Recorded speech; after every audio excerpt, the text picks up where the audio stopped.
4, 3, 2, 1. This episode of Fragments of Silicon is brought to you by the numbers 1 and 7 and the color green.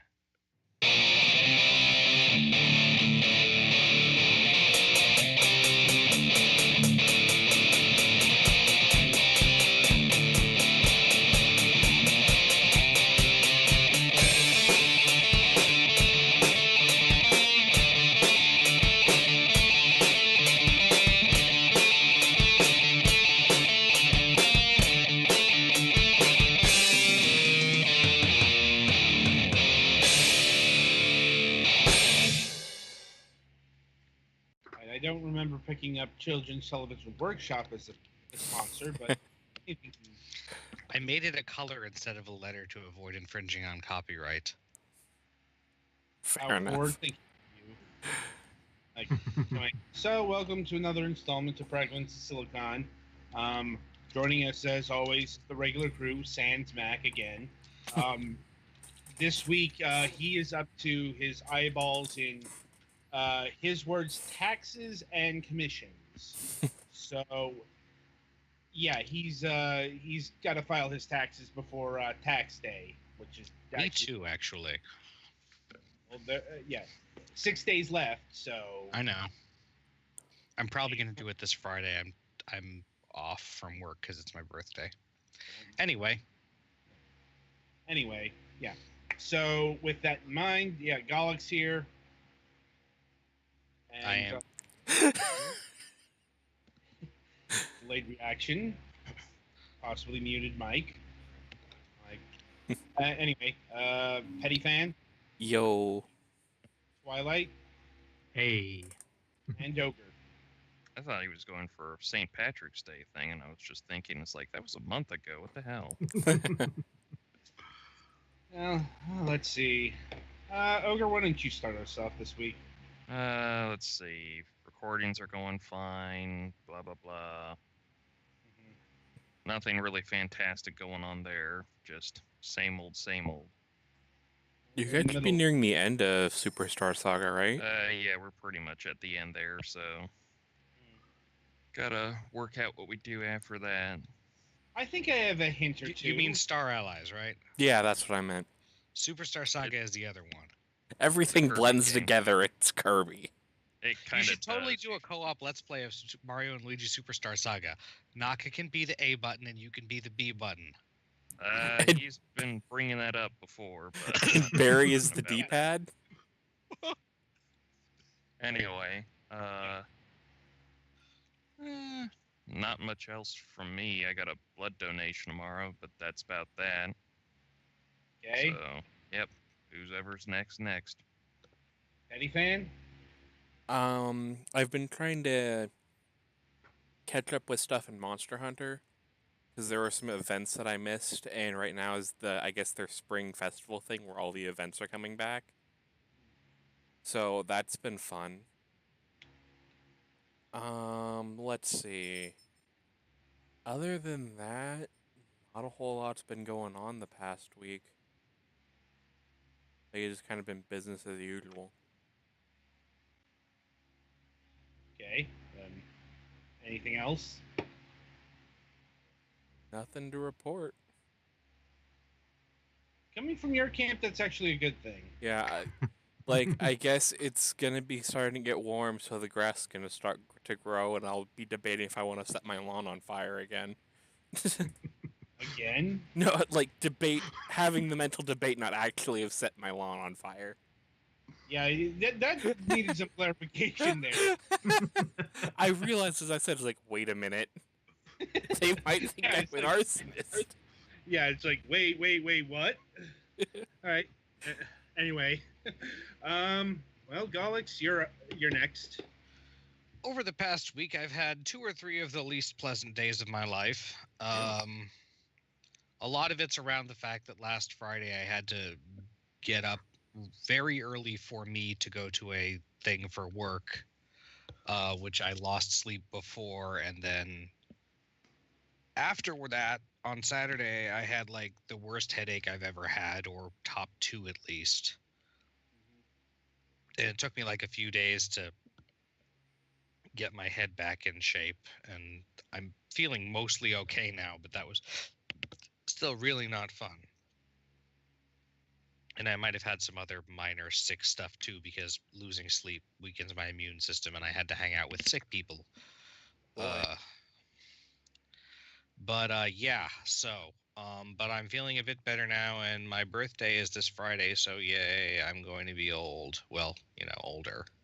I'm still the baby. I will use the word old cautiously, but Yeah, I have news about that. So, not me, relatives. uh Ah, Yeah. anyway.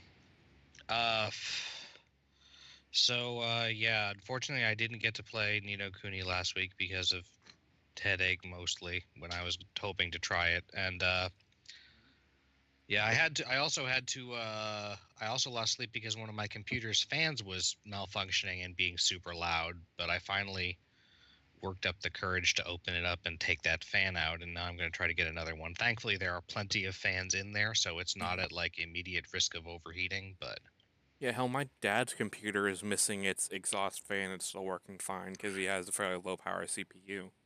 yeah, I think I definitely have a very powerful power supply, and I don't know about the CPU and the graphics card. But I just get really on edge about unplugging things from the motherboard. It's not that bad. And Yeah. I know it's not, but I always get anxious and worried that something's going to go wrong. Again, Anyway. PC building is like adult Legos. Really hard I to know, and screw I it have up. some friends who are good at it, so I'm going to ask them for. I mean, I have one friend that, like, someday when I don't need my computer for a few days, haha, that's a joke. I'm good. I have a friend who does PCs. I'm hoping to get it like detailed on the inside and get the hard drive bays actually screwed in right. Anyway, um, not much video game experience aside from the Splatfest, which I didn't reach King for the first time because of it was on Saturday. My head felt like it was in like under a boulder for like the entire day. Um, but yeah, not much else video game wise. So next, I apologize for being rambly. Rambling on this show? Never. Well, Twilight, it's your turn. Okay, well, I got a new desk for my computer. Man. Getting rid of the old one I've had since the late 90s, I think. Jesus. Yeah, that thing was pretty well on its last leg. And Might be I mean literal. that almost literally, because when it was carrying the old one out, one of its legs fell off. Like the other leg. It's one of those really old discs. But anyway, yeah, this new one I got is pretty nice. I can fit more than one monitor on it now. Let's see what else. Well, due to years of erosion, the road that I travel on to go to work and come home out on a hill is starting to fall apart. One side of it literally fell apart the other day, and they got that blocked off now. Thankfully, the other side of the road is still available to travel on. They just had to put a portable red light there to warn people to manage traffic. Yeah. And there's like two other spots they're gonna have to attend to after that because they're starting to fall apart too.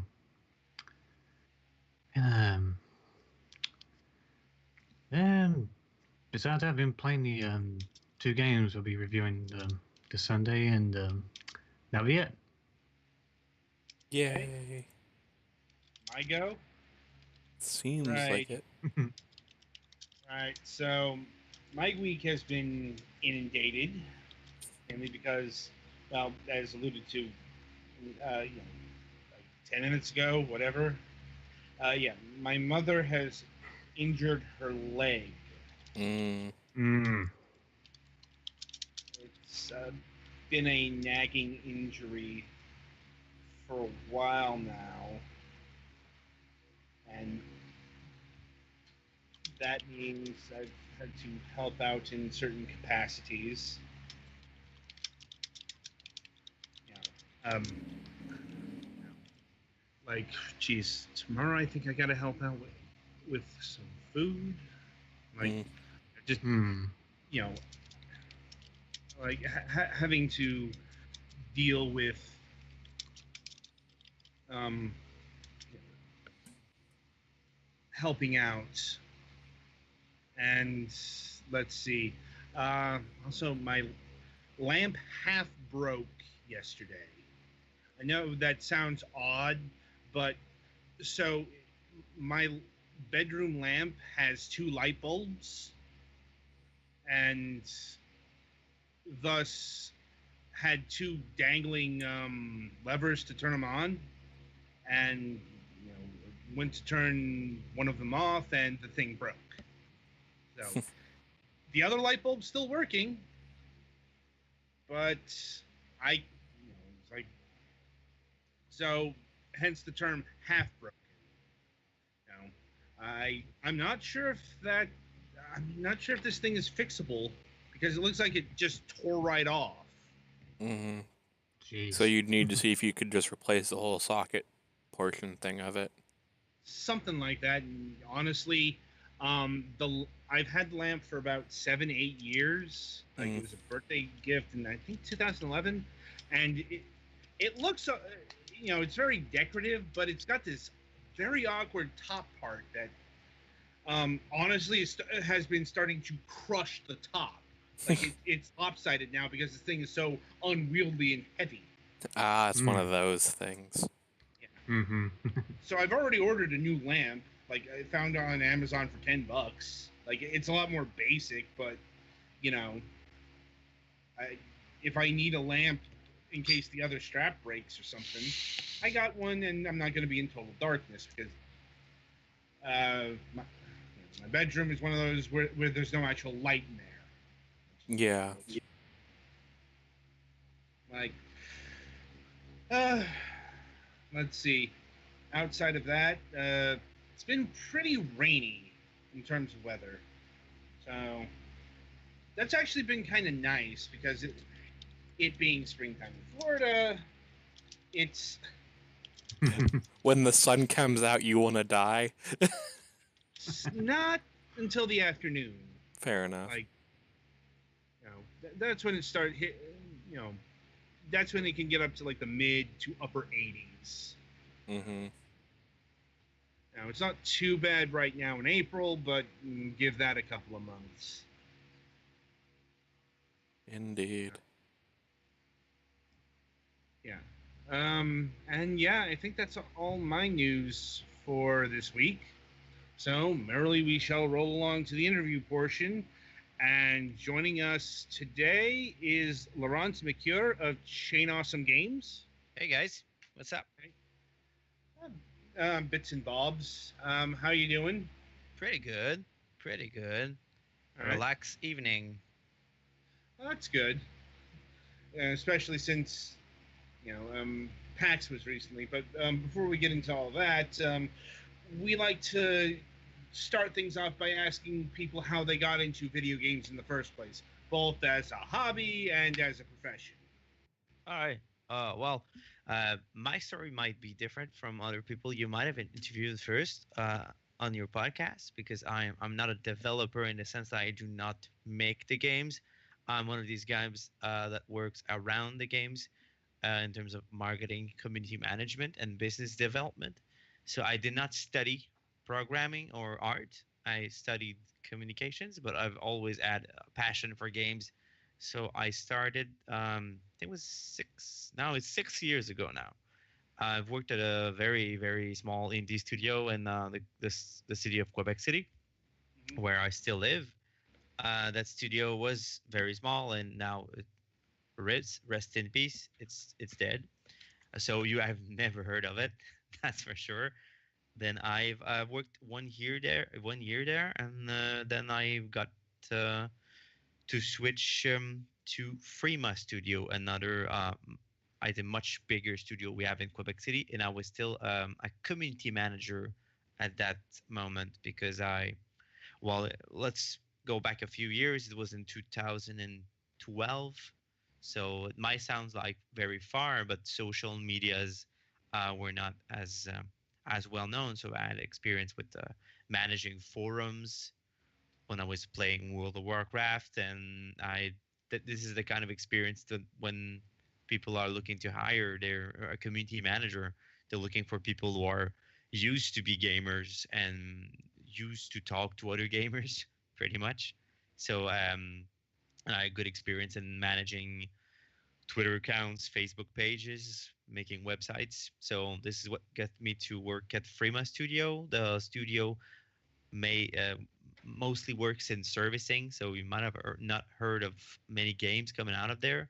If you have heard of one, you might have heard of Chariot. It was an indie platformer in which Yeah, it's a co-op platformer. You we got actually had somebody from Frema on the show. possible. Yes, I might have arranged that with you if I remember well back in It's the days. it's possible. Like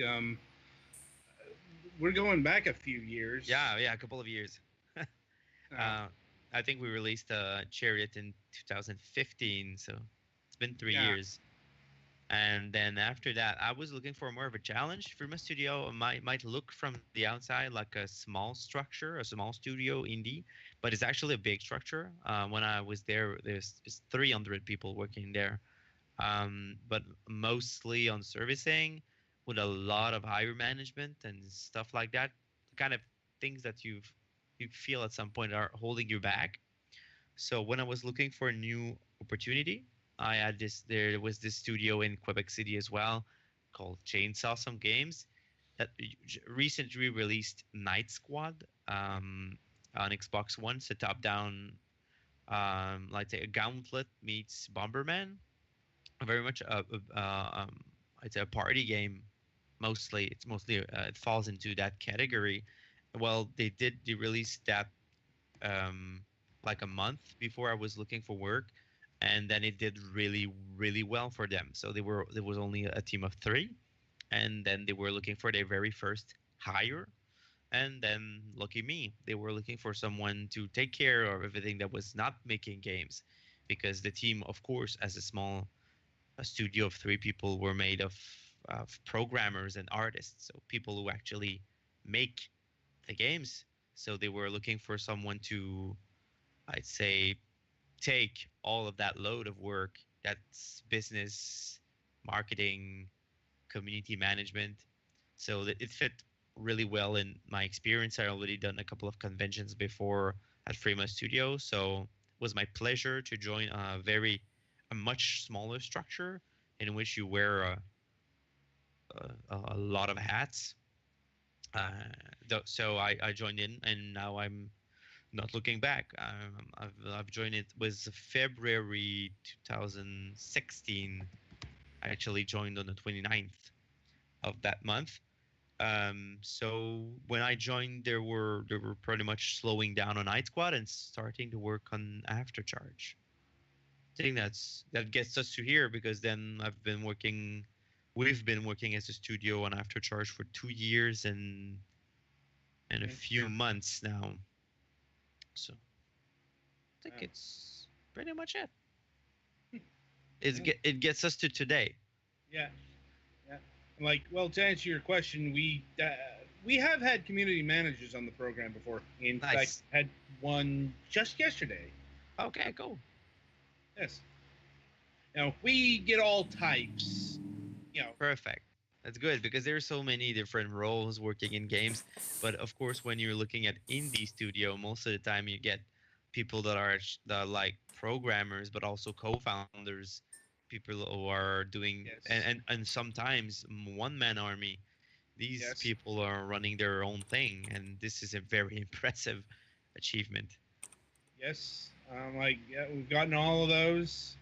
And sometimes we get the indie studio that has either like a PR manager or something like that. Yeah. Whatever you want to attach the title to, but it is it is an undervalued role. Yeah. Well, you have to actually be in a studio and launch a game to realize that, oh, someone should take care of that. We have customers now. Oh yeah, yeah, yeah. This has been an increasingly popular topic on the program of recent times because you know, um, ever heard of the indie apocalypse as they call it?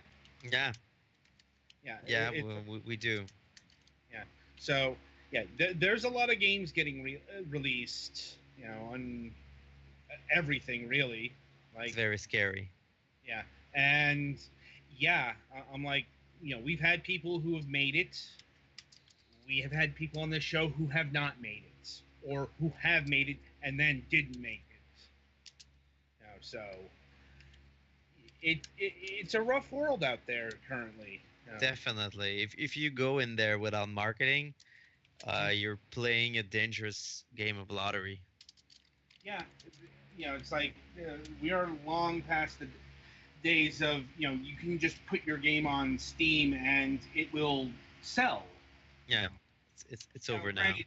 Granted, that does exist in its you know current form on the Nintendo Switch, which we've had people on the show tell us that the Nintendo Switch has basically saved themselves from disillusion, but that's because it's a new hot property more than anything else. Yeah, and it's getting less and less true. There's more and more content coming out on Switch every day, so it's getting harder. But I get the idea. If they were to release on Nintendo Switch in the first month, that's must have done a lot of money.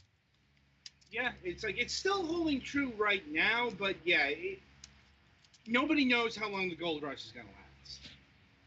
Yep. So, anyway, I suppose we should get into the actual game of Aftercharge. For the before we get into like the details and such, I believe we have a trailer to play. Like, Yep. Give me 1 second. yeah, so yeah, this is a trailer that's fairly recent, about what, 2 weeks old? Yeah, 2 weeks old. It was when we announced releasing on Switch, so that's 2 weeks. All right, I'm ready. All right.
Right. So this is a very interesting shooter to be released at this current time because this is an older form of FPS. The X on X shooter, 1-on-1, 3v3, 5-on-5, that sort of thing. Yeah, it does sound old with all the battle royale, right? Not just battle royale, but we've got the class-based heroes Overwatch stuff as well. Yeah. Like I said, this is 3-5 years ago, maybe later. Like certainly not. It's certainly not the type of game I see all that much of these days. And given all the notes here, it's also got a unique twist. It's invisible robots versus invincible guards. Yeah, yeah, pretty much. That's my marketing hook. Mhm. So that's part of my work is coming out with these nice catchy phrases. So I made that one, and the trailer is also of my doing. So it's how we present the game in a simple form, but there's much more to it. There's a lot of mechanics in our game that is almost experimental. Um, but part of what maybe not obvious with the trailer is that we do have characters with different abilities and such. So we do take inspiration from Overwatch just a bit. I'd say it's closer. The what we usually say to for comparisons, we're not big fans of saying our game is like this or like that. But if we want to make a merge, it will be kind of a merge between Evolve, which was the first, I'd say, the basis of what we used for inspiration. Evolve meets Overwatch meets Rocket League. That will be our mix, our recipe. Honestly, if this game reminds me of anything, it reminds me of Chaos Theory, specifically Spies versus Mercs. Yeah, You know, and that's because I, given the premise here, I don't think I've seen a game this asymmetrical since like that particular multiplayer experience. yeah, you hit Because something right there. yeah, because yeah, the um, the guards can't be harmed, but you can't see the robots.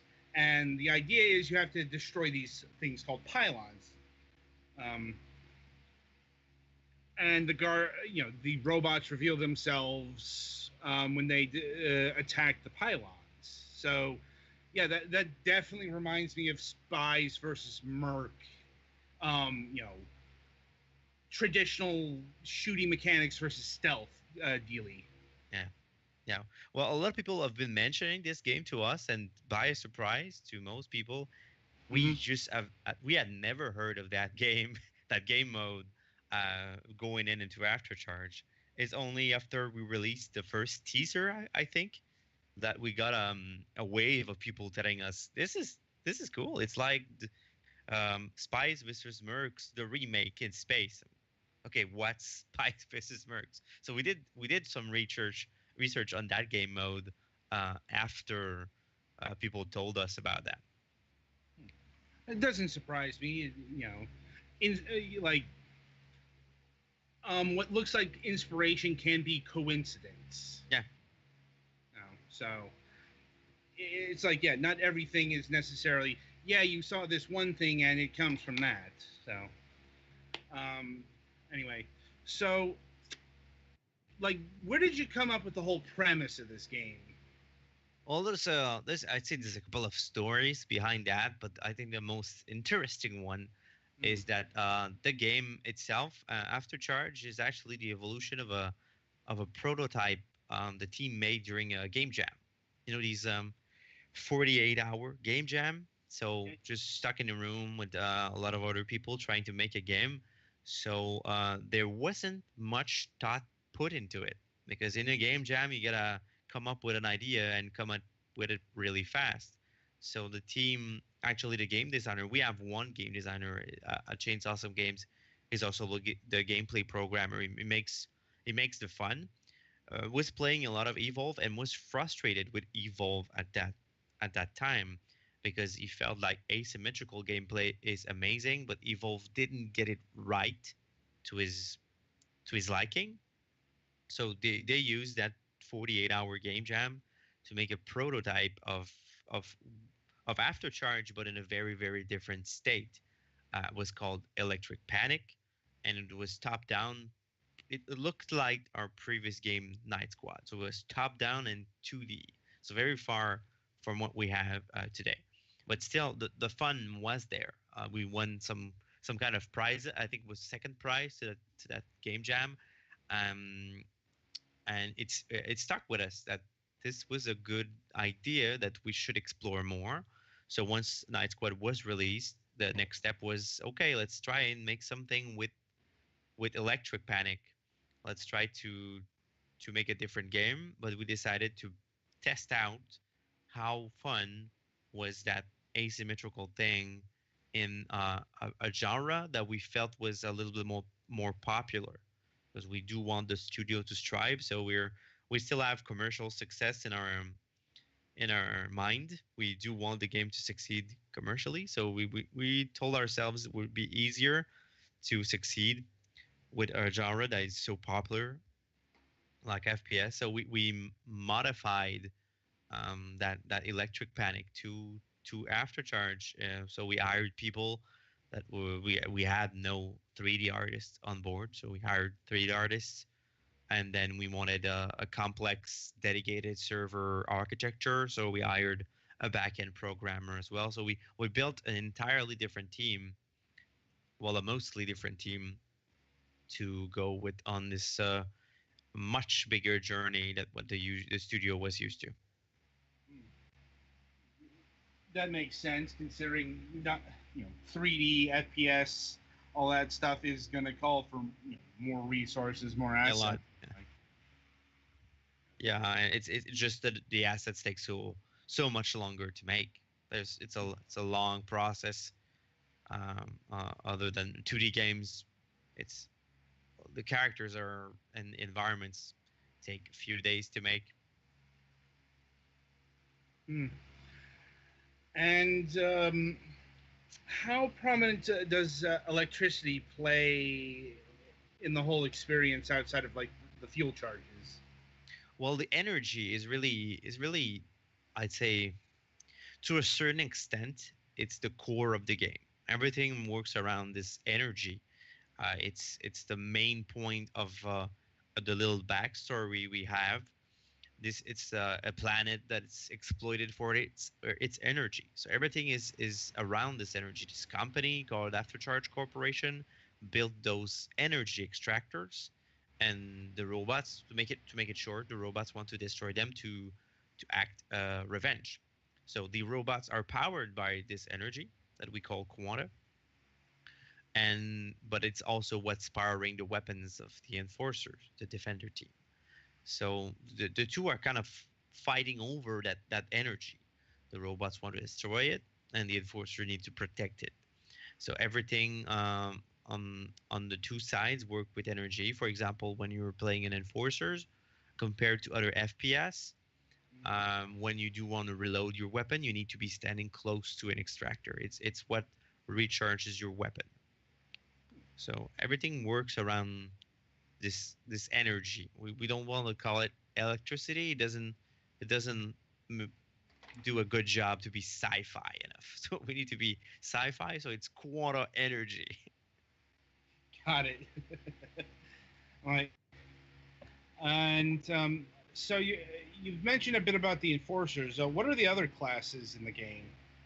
Yeah. So the enforcers is really the name of the defender team. For the moment they have four different characters they can pick from, and the robots also have four different characters. We always want that to be fair and even in the number of different choices players have. Right now the game is only alpha, so that's not going to be on release. We'll have more upon release. Right now we have we kind of want to have different characters with different roles, but we don't want them to be stuck in one role. We don't have like tanks, healers, and damage dealers. It wouldn't fit our unique mechanics. So we have characters that are more about chasing down the robots instead of statically defending. So one character is called the Liquidator. He's got a tracker shot he can place on a robot, and when successfully placed, his following sixth shot will end up on the robot wherever he is on the map, and if whether it be invisible or visible, he will I'd say this homing shot is gonna get to him. So really, really powerful character to track down the robots.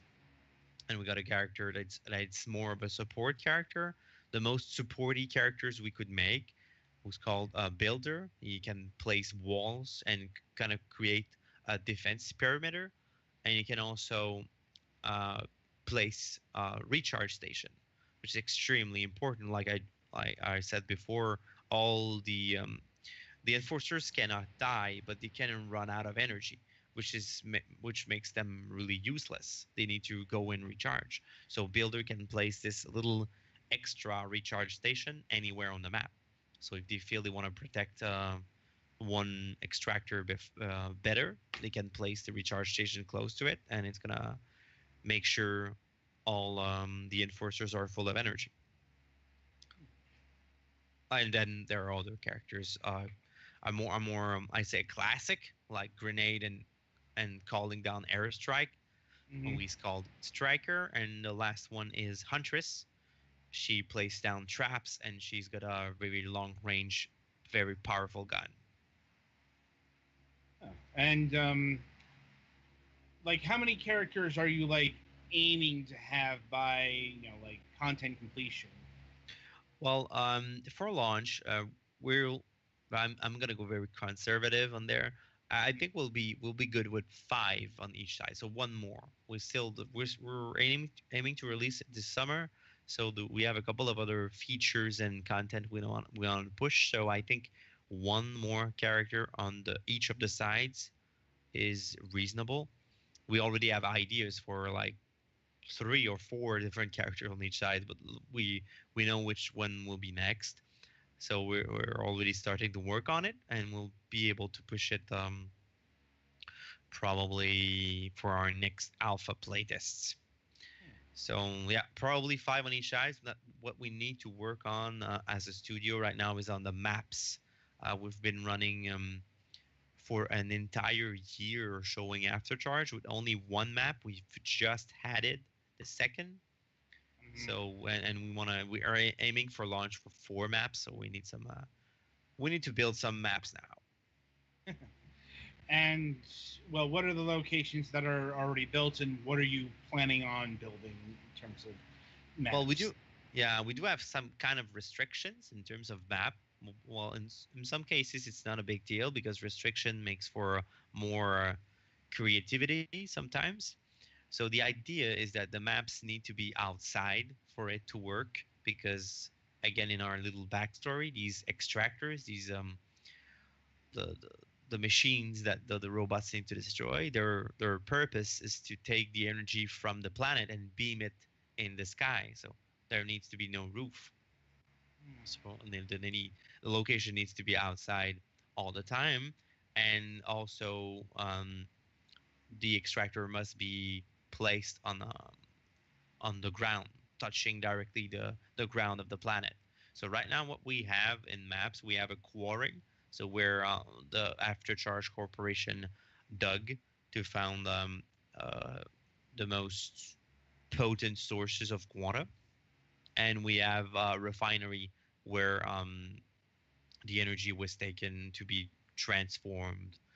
The details of all of that are vague because we're not really good as a studio to make narrative. We're more of a mechanical games studio. So we make mechanical games. Right. So, but that's what our little backstory helps us. It's to actually make maps that make sense, that there's kind of a logic behind all of that. Right. And right now for the two next maps, we do have no idea. We're still looking for map 3. What could be a cool location that fits our limitations? I'm sure you'll figure it out at some point. Like, Yeah, well, we'll be looking, and the idea is that we need some kind of different.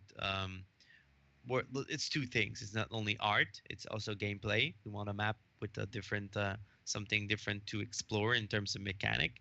Our second map that we just pushed is very different in the sense that it's multi-layered, multi-leveled. Sorry, so there's very high points, middle points, and low level. So it makes for a different paths to be used for the robots. So it's very useful because they want to be unexpected. So having 3 places they can come from it's good for them. It's exciting to play as a robot in these environments. So we'll need to find something different to explore in terms of map design, but we'll also need to find another setting. Indeed. And in terms of aesthetics, I've noticed that everything takes place at night. Yeah. Like, is that going to be like every map, or are we going to see some like daylight or sunset? That's actually a limitation I forgot. So yes, it kind of needs to happen at night because it's when the robots plan to attack. They're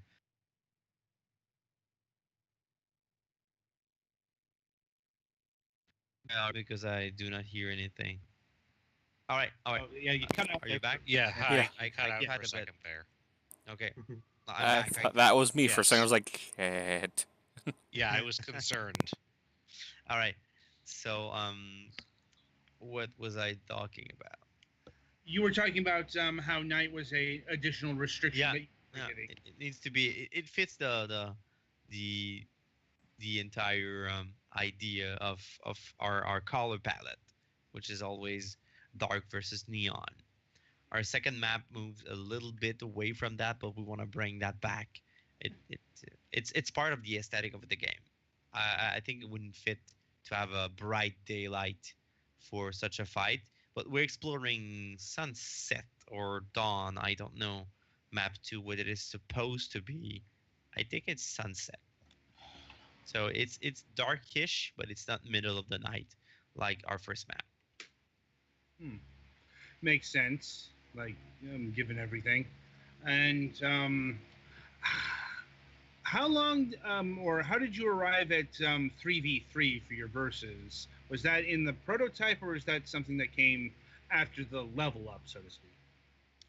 Well, actually, our prototype was 2v3. So we were following the paths of asymmetrical team size like evolve, but then it just when we started to think of it outside of a game jam and for a real commercial product, that fell immediately. We wanted something that's even on the two sides, so to have the teams actually switch, which is something that's key in our design. But yes, we wanted teams that were small for a couple of reasons. Our game is extremely team focused. You need to be playing as a team. So whether it be for strategizing, coming up with communicating between your teammates. So a smaller team makes for easier coordination, but also makes for shorter games. We wanted a game with the very short matches. Usually, a game of an entire game of Aftercharge is about 6 or 7 minutes playing the two sides. That will be our average. We want it. We've always imagined the game as being very short match. So you play again and again. There's always a uh, you always have feel the need to play just another one. And also for technical limitations, we wanted the game to be also easy to run and on any kind of device, Hmm. whether it be PC or consoles. And also what our team was used to do, all of that got into play when we decided that, but it was pretty much decided. We all agreed on it after the prototype.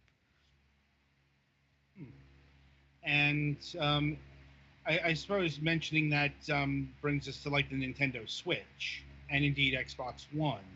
The, well, I suppose the first question out of that is why no PlayStation version? Well, we do have a great relationship with Sony. They're good people. We have nothing against them. It's just that as an indie studio with indie marketing, it is it's kind of a high risk project. We know that on release, there's a chance that one or two platforms might underperform, Uh-huh. and these platforms, well, the game could die on them if they don't support crossplay.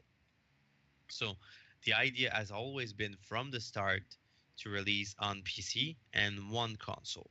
So we had conversations with both Xbox and Sony, and well, a couple of things made the decision easy for us. We already have a very very good relationship with Microsoft, having released our previous game Night Squad on their program Games with Gold. So Night Squad was released on that program, so we do have a great relationship with them. So that helped. But also, what really sealed the deal was the cross-platform. So I know it's possible for PlayStation 4 and the PC, but then we could add in the Nintendo Switch in the mix, going with Xbox One, which is not supported by PlayStation. Right, So right. so now we have a kind of a three-way cross-platform, which makes sure that we have one player pool.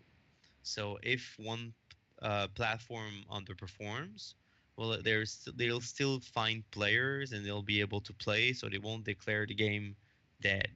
So they will all be playing together, and this is why we're not launching on PlayStation 4.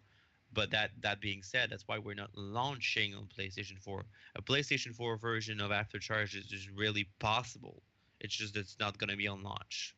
It's going to be later down the road when we feel that there's enough hype, there's enough hot buzz, so that this version could have its own community, just playing between themselves. Yeah, that certainly makes sense, given that Sony has been very stingy about the crossplay thing. Very high profile in that regard, given Minecraft, Rocket League, what have you. Right. But Yeah, they don't plan to change that. I don't yeah, think it's under NDA what I'm telling you, but they don't plan of changing their position on cross-platform. I think it's gonna stay that way. well, I mean, if I can't speak for Sony, so it appears to me that is the case, at least for the foreseeable future, and that is unfortunate. Although, now that you brought up crossplay, that does bring out an interesting new gameplay dimension, and that is the different way people play games. That is to say, how are you addressing a potential issue with keyboard and mouse players versus people who use a controller? Well, for at first we are required by the platforms, the console, Xbox One and Nintendo Switch, to have an option in the menu to disable it. It's gonna be on by default, but if you really do not want to play against PC players with mouse and keyboards, you can disable it, so you will not be matched with them in the matchmaker. But that would work mostly for our quick play mode, really the one that's easier to get into and have less of an impact. When we get into to the competitive mode, we'll see how our player volume are looking, but we might have to separate, um, not necessarily PC and consoles, but at least putting um, mouse and keyboards on one side and controller users on the other side. So if for example, someone really wants to play with his controller on with a friend that's got on an Xbox One, but he only has a PC, well, he could plug in a controller and play with his friend in competitive mode. We'll have to see. This is all in the works, but we do know that there's a significant difference between how people play it on keyboard and mouse and controllers. However, we've always had that plan. The cross-platform between Xbox One and PC was an idea from day one. So we kind of took that in mind while making decisions inside the game. For example, when you do play After Charge, it is a shooter only 50% of the time, because when you're playing the robots, you are not shooting. Hmm. So playing the robots with mouse and keyboard versus playing with a controller, there's not much difference. I'm really bad at playing shooters with a controller, but I have no problem playing the robots with a controller. That's really pretty much like not playing a shooter. And we also have no, I'd say no skill shot in our game, or I've no critical uh, how do you call that? Hitboxes. No critical hitboxes. So when you're shooting a robot, you can shoot anywhere on the robot. It deals the exact same amount of damage. It's not about destroying the robot anyway. It's about shutting it down.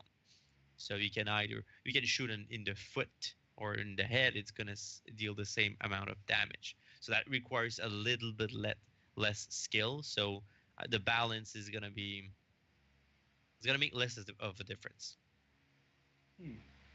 That's certainly going to be interesting. It's like, yeah, the only other way to really handle the disparity is auto aim or aim assist. Yeah, I think we'll have a little bit of that. I'm not a programmer, so I don't know how exactly are we gonna handle that. But it's been in discussion. Um, we're in process of finalizing our Xbox One build for certification, so the decision is gonna be coming up real soon. So I think we'll have some kind of aim assist, but I don't know how that works. Being personally not a console FPS player. Indeed. Well, um, yeah, it's like I said, it's a hard balance to say the least. Yeah. Like, um, anyway, I want to shift over to the Switch version Yeah. for a few things. First of all, what made you ultimately greenlight this particular um, iteration? Well, I say that the really it's gonna sound weird, but really it's because our contact at Nintendo is such a great guy. So we always wanted to work with him. Um, we're pretty close with Nintendo even before they announced the Nintendo Switch. They were actually we started discussions of maybe putting Night Squad on the Wii U, but it didn't really end up doing anything because well the console is a really hard sell. Yeah, So when but they did keep us in the loop, not really in the loop, but they kept us hanged in there. Like we have something, don't go nowhere. Nintendo is gonna be irrelevant again. So when they did announce it, we thought it was already a good fit with our game. We're I don't want to use the word casual, but I'm not finding any other. So we're a more casual shooter than other shooters are out there. So of course I think it's a better fit. If one shooter is that's what I told myself. If one shooter is gonna perform on Nintendo Switch, it's gonna be us. So the only thing it took was to contact our guy at Nintendo. Just ask him how do we get dev kits and how can we make this work right now. And especially since it was clear from day one that they would support cross-platform and they would not uh, hold us from launching on Xbox One. So it's been known for a while now. Even though we announced it in 2 weeks ago, it's been known for a while now that we were launching on a Nintendo Switch. It indeed. was just a matter of making 100% sure because we have never released a game on Nintendo Switch. So there's a technical side that we needed to make sure it was okay. Indeed. Um, it This is a frequent topic of conversation when we come to the Nintendo Switch version because um, the Nintendo Switch has a very different power differential compared to an Xbox One or a PlayStation 4 or even a PC. Yeah, it is good that they're making an effort to really get the dev kits, make the dev kits easy to get, though. Well, I don't think they're easy to get for anybody, but it was easy to get from us. Well, they're I not don't- making them. They're not making them as hard to get as they were for some of their other systems, at Oh least. no, yeah, you're right. You're right. GameCube was apparently a pain. The Wii U was kind of a pain. Yeah, no, this time around it's easier. Like, it depends on what you're bringing to the system. Mhm. Like, like if you're bringing new games, they're more amiable than ports. Yeah, from what I've heard. Yeah, it was pretty much their when we had the first meeting talking about the Nintendo Switch. They did change, I'd say their speech, but at the start of the discussions before the launch lineup was announced, they were like, we don't want no ports. We only want original games. And there are a ton of ports on the Nintendo Switch, great ports of great games. But initially it was Nintendo Switch. We don't want ports. Yeah, they've tempered their stance, but I still know of developers who are having problems getting their games to Nintendo Switch because they're old ports. Yeah. It's not a 100% thing. But speaking of porting, your ports, what did you have to do to get it running on the Nintendo Switch, if anything? Like, Well, right now we have just begun the real work on Nintendo Switch because, of course, our main SKU or development the build is PC, and then we then once most of it is done, we're starting to work on the ports to go through certifications. So I cannot really go into details, to be honest, because I'm not the technical guy. But I know that we have one person pretty much working full time on optimization. It's always about optimization and getting more for less. And it's mostly on the 3D art, from what I know. well, and what is your prioritization here? Are you resolution or frame rate? We want to. We're pretty confident that the 60 FPS will get it in any cases. For a game like ours, it's really frame rate. Yeah, that sounds about right.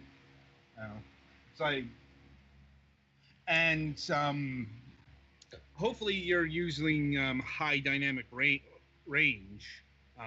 That is, say, the variable resolution thing that a lot of Nintendo Switch games do, because I've seen games that don't use it, and it can be very troubling. Yeah, if you don't do that, you often run into frame rate issues. Yeah. I'm pretty much sure we do. Yeah, if you've played the Nintendo Switch version of Payday 2, that right there, that was not good. Anyway, now over on the computer side, is this game launching on Windows only, or are there going to be Mac and Linux versions? Mac and Linux, from what I've heard of the guys, we're making the game in Unity. Mm-hmm. So what our programmers were telling me that it's really no issue making it run on Mac and Linux. Actually, I'm pretty much sure. I can't give it 100%, but our server build, so what actually runs on our servers, is running on Linux. So Mac and Linux, it's gonna be no problem to have that on launch. We're just running all of our test phases, and also now we're running alpha playtests, where we'll be running beta playtests later on, and when it close beta, it's all done on Windows, just because we don't want to have to manage multiple versions all the time. Right. But on launch, yeah, it's gonna be on Mac and Linux as well. It's no extra work for us, or barely. Always good to hear. especially since that answer varies from developer to developer, especially that Linux version. We have had developers state the complete opposite. Like, it's just too much work. The market's not big enough. What have you? Yeah, if it does require work, I don't know about the kind of decision in terms of market share, but that's not the signal I got from the team. They told me, no worry, you can say yes to that question. When I was first asked, is it gonna be releasing on Linux like a year ago? They told me, yeah, sure, it's gonna be no problem. I'm pretty much sure that Night Squad, a previous game, runs on Linux and Mac as well. And have you ever given consideration to a mobile port of the game or a mobile version of the game? Not really. It, I it wouldn't make a ton of sense. I know that battle royale games are doing that Right. these days. I would have to see a game that is fun to play with. That's a FPS on a mobile. I've never met such a game. Since Fortnite and PUBG are actually third-person shooter, I will be interested to see how is a first-person well made. And on top of that, you have to think about Right. how our game works. It's online all the time, and it's team based. So Right. you have to work with your team. So how do you communicate properly? I don't know. So that goes in what I call the maybe box. Gotcha. Once the game is released, we never know. We'll check what could be the best decision to take because we're a one game studio, so we don't have several projects running in parallel. So when After Charge is released, we're not jumping on another project until After Charge is no longer viable. So we'll have a ton of things to push, a ton of new features to push as well, and we'll see what makes sense. Indeed.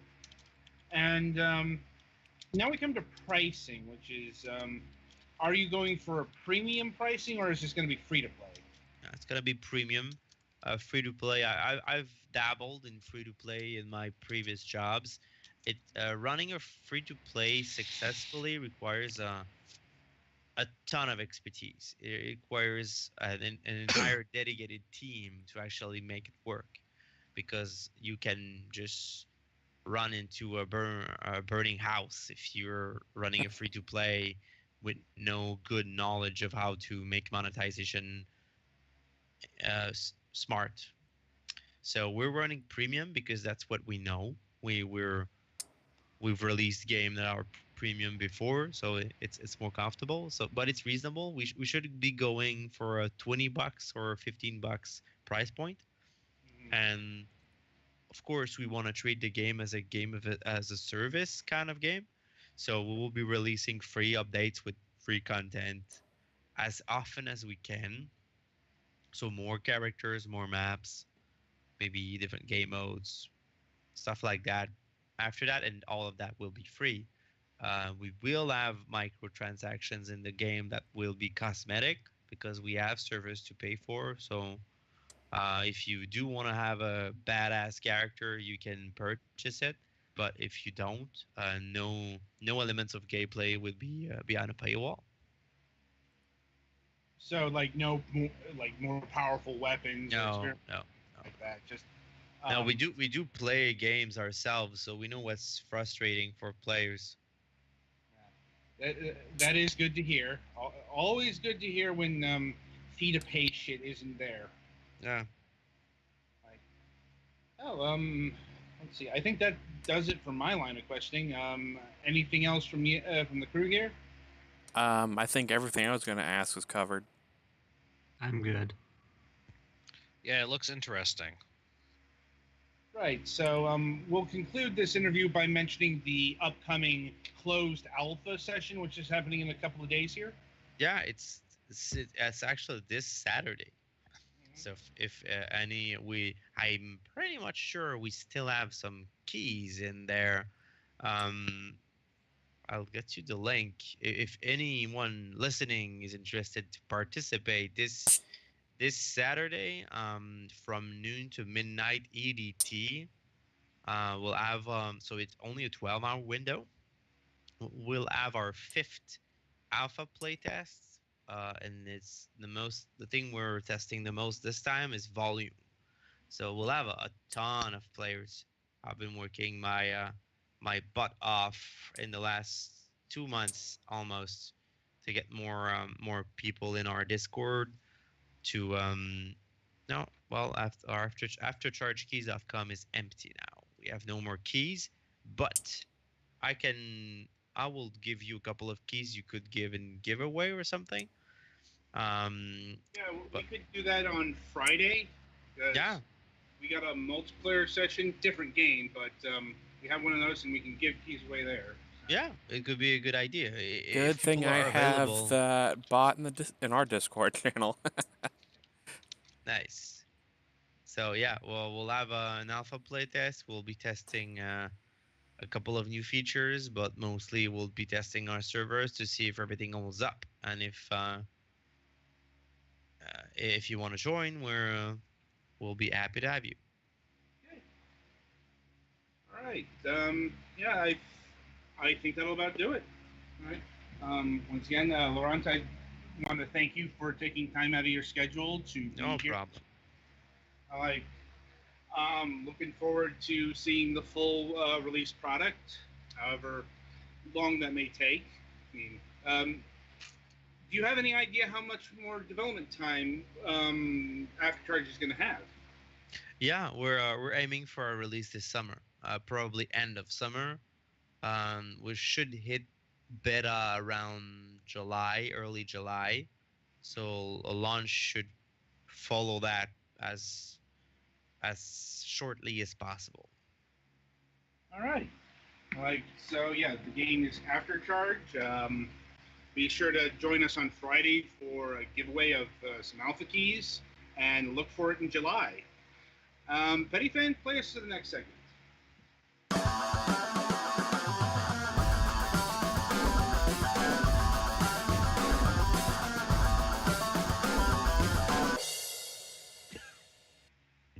right, welcome to this week's topic of discussion.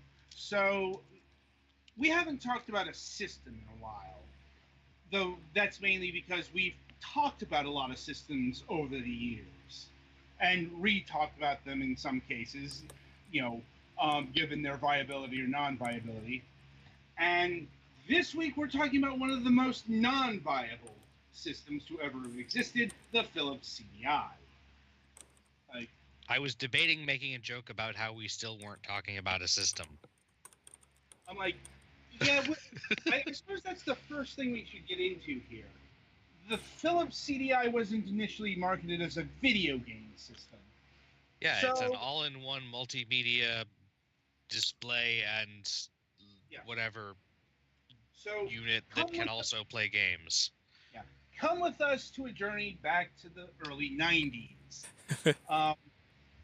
where the word multimedia dominated the landscape. Because prior to this, most things were only one medium. Yeah. Well, this is the era where people flip their shit over encyclopedias having speech in them, and videos, and all that shit.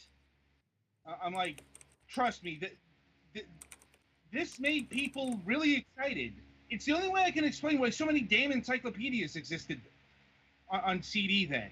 Well, it was really cool at the time to be able to not just read articles about speeches and stuff, but to actually listen to them or such and such. Yeah, I know. It wasn't this was all throughout the 90s. You had Broilers, you had Encarta, you had Comptons, you had all these interactive encyclopedias, and that's just one type of interactivity. You had edutainment titles, Like, it's especially notable because, like, LGR is doing its yearly edutainment month. Uh-huh. You know, multimedia was the spawn of so many interactive books, as they called them. Yeah, before that, it was just kind of like math games or something like that. Yeah, but Mhm. then we got like fully animated Arthur stories or the Magic School Bus. Yes, before they were television shows, they were books. Yep. I'll admit I was too old to watch the television shows, but I remember the books of both. So, I remember the books too. Yeah, Same. the first couple Arthur books where he was also actually kind of really amusingly off model and actually looked like an aardvark. And then they fixed that for obvious reasons. Well, it's especially notable. One of the books is Arthur's nose, which an aardvark has, and he has in the original book version. But the version they settled on really is kind of short on nose. and yeah, I'll note both these type of things appeared on the CDI. That was kind of that was the selling point of the CDI. I mean, the video games thing, they didn't even want to be thought of as a video game system because I don't know, that seemed rational to Phillips. Mm-hmm. You know, the video games they did have in the beginning were much more board game and game show variety. Which, in fairness, is the kind of video game that works best on an FMV/CD based thing. Right. Yeah, like You know, Philips you CDI had a understand- lot of the classic board games like Monopoly and stuff like that. or you had the royalty-free stuff like backgammon and, well, Othello. They actually had Othello. So there's a bit of an odd thing with Othello because Othello is like the officially trademark name of the game. Like someone actually, It's reversey or something. yeah, it's reversey otherwise. Like reversey is the actual. It's like Battleship. Battleship actually has existed well before the Milton Bradley Hasbro Yeah, game. it started as a pen and paper game. Yeah, it's just only the Hasbro thing's called Battleship. Mm-hmm. Same kind of deal here. So that was the kind of games that they were promoting in the early days of the system. Like, and you can even see it in the reflection of the first controller. One of them, and here's the thing: I've actually played with the CDI. I knew, like, I did not have it. I knew a family that had it in several games. Yeah, and the first CDI controller is a perfectly fine controller for selecting options on a DVD menu. Right. And mind you, the CDI also came out before DVD. Right, Okay. on a CD-ROM menu, excuse me. Yeah, it's like, well, this is also important because that was kind of the whole multimedia selling process. It wasn't just interactive encyclopedias and all that shit. It was also, you could watch movies on CD, the VCD format, which predates the DVD format by, a good half decade at least. That's what the CDI was using. Like, I remember the friends I had, they had Top Gun on the CD. You know, and it's also, you could play photo CDs. This was a thing in the 90s. Never knew anyone who had a photo CD, but it was a thing you could do. I deal with some of them in my archiving, in my digitizing of archives job. There sometimes it's a file with, oh look, it's a thing where this file had photos in it and they're on a CD. I get to rip that. Fun times, I'm sure. You know, of course, you could listen to music CDs. Of course, you could listen to music CDs on all the CD-based systems of the age. Like, I remember doing that with a Sega CD, for example. So that was less special. You know, it's like you could also do karaoke CDs. That wasn't really for us. You know, in like Japan, although who knows how successful it was in Japan, like probably as successful as it was everywhere else. And so you want to know the scary thing is, This isn't even the least successful of these kind of systems, because Yeah, you've heard of the CDI. That means they did good. yeah, in comparison to like the CD30, no, the CD-TV. The CD32 was a different system from Commodore. Like, Yeah, the one that people remember. yeah. Well, they only remembered if you were in Europe. Like the CD32 never came out here. That is a different story. Or the Tandy VIS. This was another one of these multimedia systems that I actually knew of solely because my father got a VHS tape of the VIS. And I didn't get the appeal. Like, it's To like be quite honest, I don't think anybody did. Yeah, point taken. Especially considering the price of the system. Yeah, the North American retail price at launch clocked in at about $700. Not adjusted for inflation. Right. Like, yeah, that's about the same price that the 3DO was going for. I suppose the difference was the track was different. Like, once again, the CDI was not being marketed as a games console at this point in time. It was being marketed as, the doer of multimedias. Like, name is actually quite literal. And though it didn't help, like, it didn't help at all, because guess what ended up, out of all the functionalities, being the closest thing to a seller of the CDI? But was it those video game things that they like put in? Yes, it was. We have footage of one of them. Well, yeah, and it's not any of the ones you're thinking of either, because if you know the CDI games, all the ones you know of are mostly the Nintendo licensed ones, which were terrible for reasons that include but are not limited to trying to do platformers or top-down action games on a freaking CD system. Oh yeah, it's like again, the people that had the CDI, they had one of the Zelda games. They had Zelda Zelda Wand of Gamelon. They didn't have platformer ones, not the yeah top-down photo one. I think this is actually before. Like, I played this before Zelda's Adventure actually came out. Yeah. Like, Zelda's Adventure is actually like the hardest one of those to find. Yeah, the Faces of Evil and Wand of Gamelon use this. I believe use the same. I will generously refer to it as a game engine. Yes. And then, animation style, what have you. Yeah. Yeah, it's like, these games, even if it's just from like YouTube.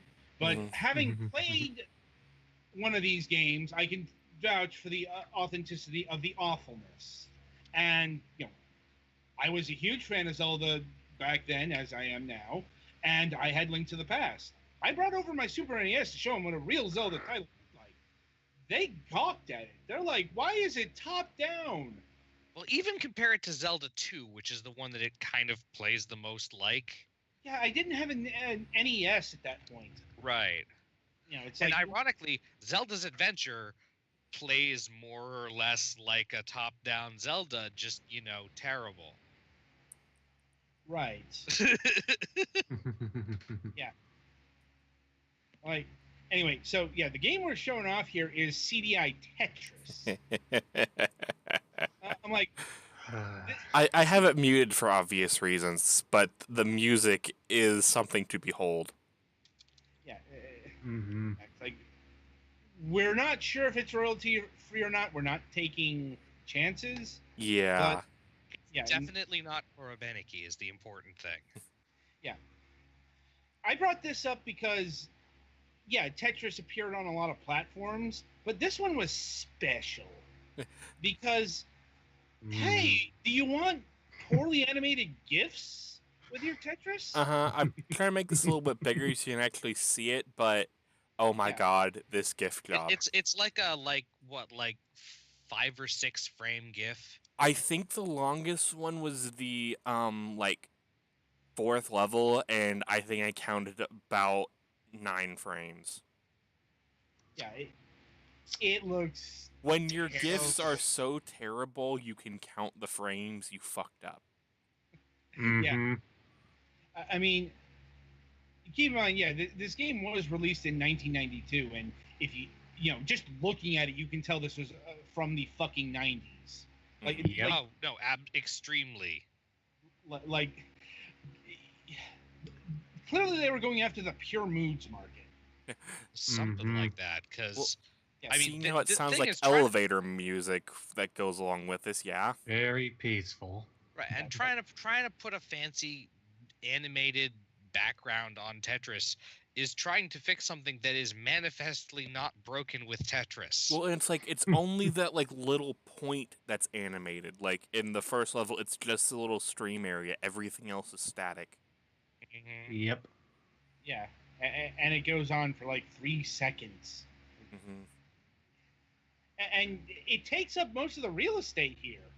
Like, Yeah, they were really proud of their little gift job there.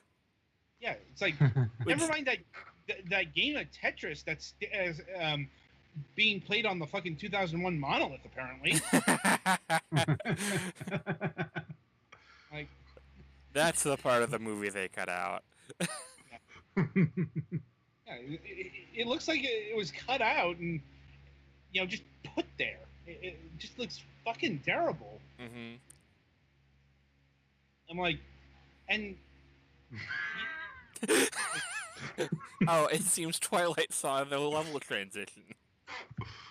yeah, That's another Yeah. thing that Tetris didn't need is actual level transitions. Well, again, this is on the CDI. It had to load up the next. yeah, thing. right, but Remember, that's why you don't try to put Tetris on the CDI. yeah. Remember, this is the fucking culmination of multimedia right here. Tetris with shitty 90s waterfall gifs. Oh god. Yeah.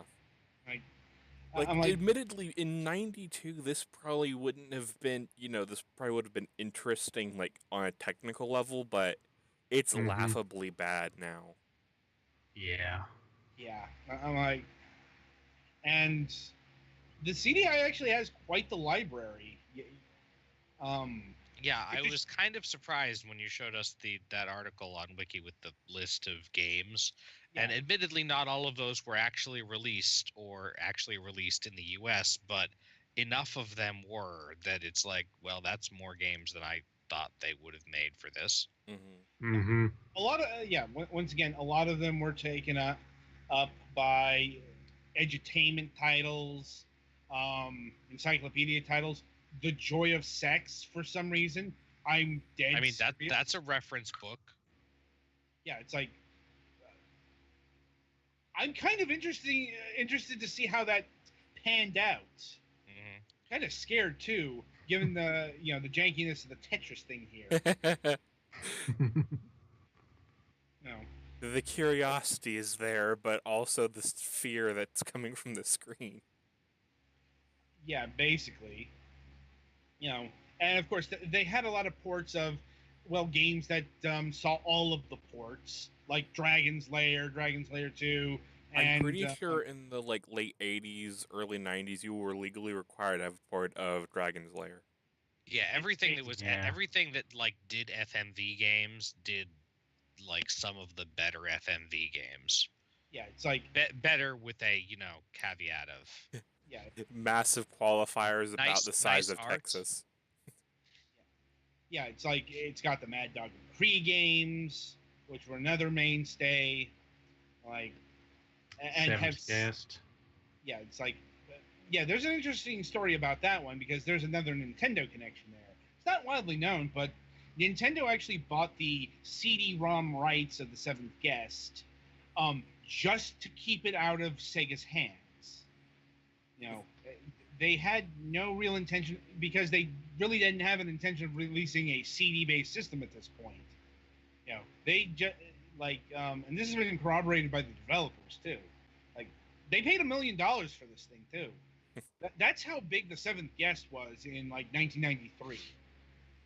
and they handed it off to Philips because they did have a working relationship. See also Hotel Mario, Yeah.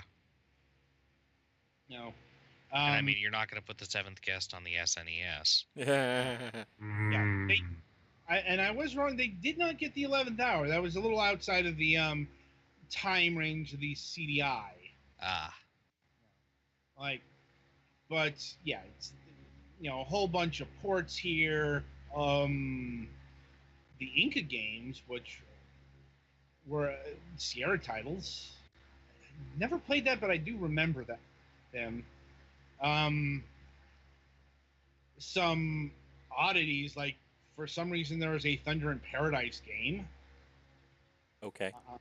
Well, I mean, why would you not to have a video game based on like Baywatch Knight Rider? Yeah, or Nightboat with Hulk Hogan. I like that one better. I mean, that they're both descriptors of the show. Yeah, it's like I remember seeing a few episodes of that show. It was fucking terrible. Like I said, there's just a whole lot of unknown games here. And a significant number of, adult-only games that did not quite make the official list sometimes. Yeah, it's like those mainly got released in Europe. Like, not surprisingly, it's like the 3DO. The 3DO was wildly unregulated, so it got a lot of porn games. Didn't help the system. And the 3DO, like the CDI, also was a standard that different companies could license and manufacture their own units of. It's not like the model that eventually was settled on by every major video game thing of having one manufacturer pretty much for the console. Okay, I'm looking at this new level, and I just realized the two sides aren't even in sync. Oh God, he's right. Yeah, I'm like, that's no. No, see, the 2001 monolith for that level included a water pump, so it was changing the flow of water between the two sides. Okay. So given all that, I'm like, is this one even animated? You can't really tell from the YouTube compression, but I think the grass is moving slightly. Ah, okay.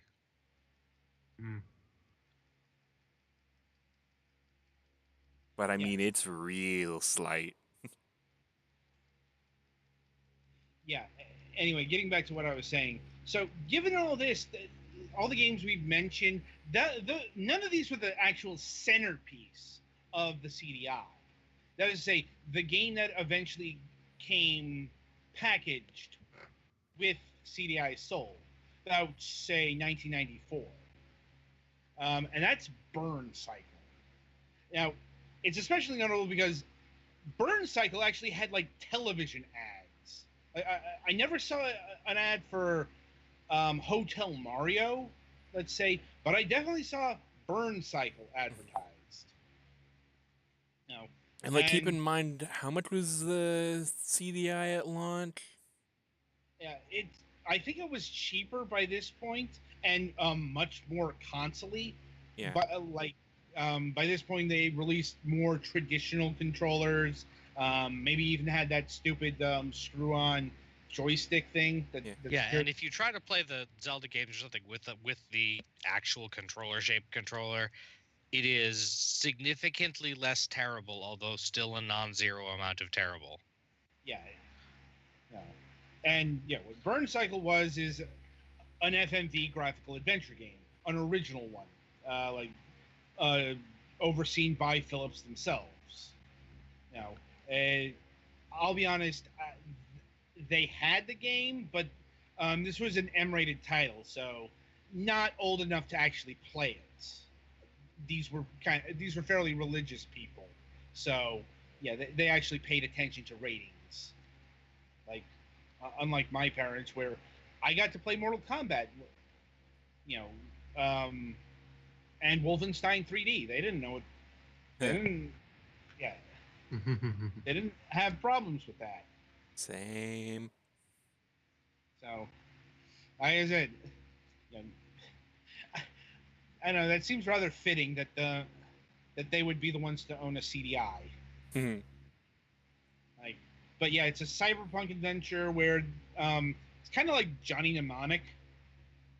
Like, and that's really all that I can say on it. I probably have to watch the game. Once again, it's a FMV point and click adventure game, so watching the game is about as good as playing it. Mm.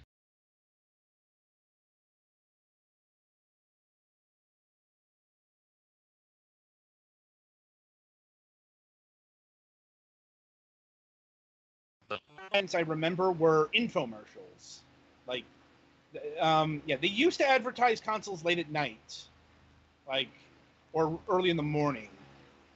They did not advertisements for kids, but for parents to maybe. Well, I guess the ones in the early morning could have been for kids. No. Like the CDI, it was framed around. Really early morning.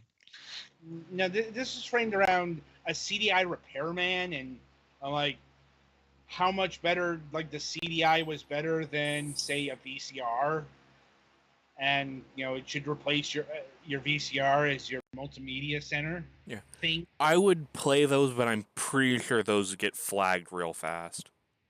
I couldn't say. Like, it's better to be safe than sorry. Yeah. Yeah. Oh, but it's all on YouTube. Mm-hmm. It's like, and the ultimate legacy of the CDI, really those Nintendo games. Mm-hmm. But at least they now live on forever as memes. Yeah, it's like I'd really say that is the grand sum of things, outside of the fact that the CDI changed fucking history, because this was the thing that Nintendo backed. Yeah, it changed history not by anything that was on it per se, but by the agreement that got some of those things on it, and what that didn't happen instead of that. Right.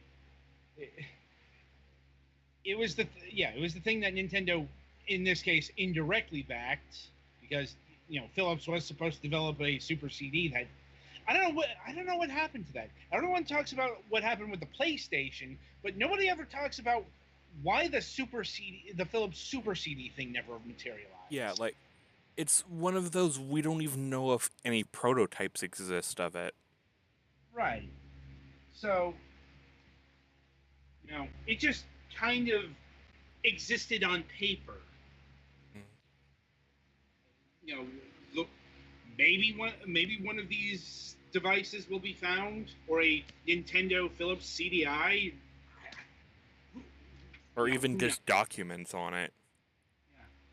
So, outside of that, that's really the grand total of remembrance that the CDI holds. And like I said, it's got that over its direct rivals. It ain't much, but I guess it's something. Like, this was originally intended for schools and stuff, but it was also incredibly expensive.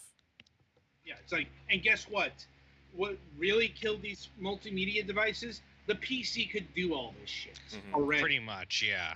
The PC could do it better and cheaper, so... And you could still do, all of the other things you could do with a PC. You could still do your taxes and, play your video games and all that shit. The PC just quite frankly offered more functionality than this high-end monstrosity. So to put it briefly, Philips CDI, you are the worst console I have ever heard of. Ah, but you have heard of me. Yes. And on that note, I believe that'll conclude this installment of Fragments of Silicon. So, the week ahead. We've got a lot of events. So, as you heard, we got a multiplayer session happening on Friday. It's not after charge. We'll be giving out alpha keys. We're apparently going to get those tomorrow. And the game we're going to be playing is Golem Gates. It's this RTS game with a card mechanic, for lack of a better term. And really grim, dark aesthetic. You'll see it when we Emphasis on the dark. Yes. Oh boy. Yeah. You'll see it in a couple days, and indeed on Sunday we'll be reviewing Golem Gates, as well as a game called Dark Grim Mariopolis. Yeah, this was just an unintentional theme because this game is very, very surreal and pretentious. There we go. With a name like that, you would figure it would have that in there. I'm like, I'll get to that on Sunday, but it's also, I think I might be stuck. And here's the problem: this game isn't all that popular, so there's not really much in the way of guides. It's one of those. Yeah. And I think I know what I need to do, but I'm not exactly sure. So, it's one of those, I might not be able to progress because I can't figure out the exact insular logic that's going on with this kind of puzzle. It's it is a occupational hazard of the genre. Although this is more off of a logic puzzle than a key puzzle.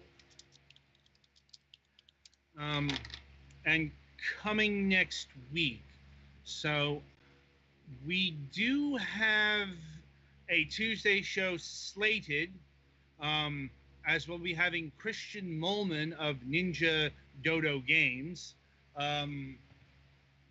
If you're a long-time watcher of this show, they're the developers of that game Guppy. And yeah, there's a lot more development history behind this particular developer. That'll be interesting to talk about because they said when we were talking about them there was a little bit more to that game than we had discovered. So yeah, it's like apparently there were some hidden depths that were really hidden. So we'll talk about that. And coming on Wednesday, April 18th, we'll be having Kara Holmes of Memory Park, or Monami Park. I think that's how that's pronounced. Monami. Petty Van, this is your charge here. Yep. I just need to make sure she can confirm, and I will poke her tomorrow. Indeed. Right. And yeah, Mac may be returning next week. It's still touch and go. But he should be done with taxes by then, barring needing to file for an extension. But yeah, might still be commissions or something. So yeah. So we'll see next week.